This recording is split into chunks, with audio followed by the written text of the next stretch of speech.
And welcome back to all of you on Wizards of the Street. I'm still with Prashant Khemka of White Oak Capital. Prashant, we're talking about returns and your love for Indian equities. At some point, you threw your hat in the ring. You quit a steady and good paycheck at Goldman Sachs and decided to hang your hat. Was India the only choice, or would you want to run US dedicated money at that time? What was your thought process in, I guess, 2017? So it was a big step after 19 years in corporate world. But as I said, I was very clear, had to do it at some point, and 2017 ended up being that time. Um, India, I felt like was rightly or wrongly, confidence wise, it is more like a bird in hand, and something that I felt very confident about generating top ranking or peer group leading performance, which is needed initially to be able to build a investment management business.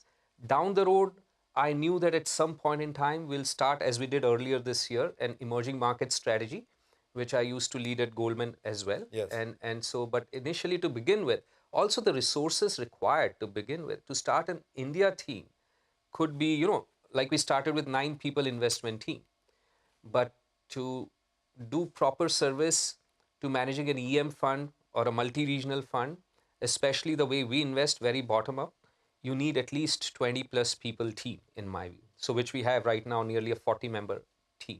So to begin with, could not have afforded or taken would not be judicious to build such a large team on day one. Who were your early investors in your India fund? So early investors, fortunately, were some of the investors that I had met with for long while I was at Goldman. But for some reason or another, they never gave me money at Goldman.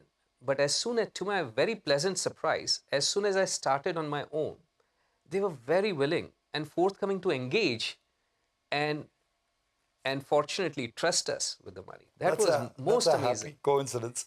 But very amazing. Prashant, you had a certain investment philosophy guiding you at Goldman based on past history. You now start White Oak. You have a certain personal philosophy. What were the differences and similarity in the investing approach that you followed at Goldman and that you're following at White Oak? Actually, Rameshi, as I was saying, one thing very good about Goldman Sachs Asset Management was there was no uniform, top-down philosophy or process imposed upon everyone. Boutique. It was every team leader was, allowed the room space to build their own philosophy and process on their team and implement that. So that's when I came to India, it was very much like a boutique, no interference from the US. Particularly when you're small, there is no interference. Obviously, when you grow larger, New York wants to know what's happening and you're not going to screw it up and all that. But it was, fortunate in that regard. So I could design and construct the team and the team's philosophy and process and build a investment culture as I saw appropriate. Prashant, a lot of people, fund managers, are disdainful of macro, the top down approach. You called the piece macro shacro, but still, I'm going to quiz you on a few of the things. The first thing is the markets, at least till a few days ago, seemed optimistic that the inflation problem is solved, inflation numbers are coming down, the Fed slowed the pace of increase. What is your view? I do think on this very particular aspect of inflation, that the worst is behind us. I do believe that the inflation last couple of years was sparked by the supply chain disruptions that followed COVID. So, in March 2020, everyone was worried about demand destruction, which would cause supply glut. That's why And the other spot thing oil went to happened, negative, and the right? opposite happened a Opposite happened, few yeah. few months later. So it was a supply disruption which continued for much longer because of COVID zero policy of China, as well as then another shock, supply shock, which was Russia invasion of Ukraine. And now gradually it is limping back to normalcy. So And inflation will come down. yes. But uh, quickly in a summary, will globalization come back or has that also been permanently derailed? No, I think globalization is very much there for good, and it is maybe a bit of a speed breaker in the interim. But for India, it's actually can be a very positive game changer of sorts because the companies worldwide are very keen to diversify their supply chains From China. So from it's the India excessive, plus one. absolutely, from excessive dependence on China. They want to diversify. India has the opportunity, and it should grab it with both hands, which it is doing so. But I think there's always room to do a lot more. It's an So opportunity Apple that does comes. 5,000 crores of iPhone sales. That telling sign to you? That is certainly, from India's perspective, a very big positive. The opportunity size in front of us is, compared to that, is like tens of times, if not hundreds of times bigger if you look at the manufacturing sector as a whole. So a services-led model that for some time had romantic feelings in India is not necessarily appropriate. We do need manufacturing at the end of the No, no, day. sir. It's like, let, as they say, every flower bloom, or thousands of flowers bloom. Services would continue to chug along very strongly, but we can also have manufacturing. That's been a missing piece, something where we haven't really shown up over the past several decades. It is the opportunity that we should not miss. Prashant, after 20 years, one thing I know you're not missing is an investment philosophy. If I were to ask you to summarize your investment philosophy on how you pick stocks, and give me an example, historical if you may, about something you enjoyed picking in India or something that you learned from picking badly in India, can you share that with us? So certainly, it's very simple. And as I tell when clients ask me, there's no silver bullet in investing. It's like, the marathon has had 26 miles for thousands of years, and still you have to run 26 miles, and nothing really creative you can do about it. So in investing, we believe outsized returns are earned by investing in sound businesses or great businesses at attractive valuation. So the two key attributes we are looking for is strong business and attractive value. What we consider as great business are ones that have these attributes of superior returns on incremental capital, so going forward capital, a scalability, which is to do with growth, and management should be good both in execution and governance. When you have the opportunity for cash flow generation and scalability, you need management to execute.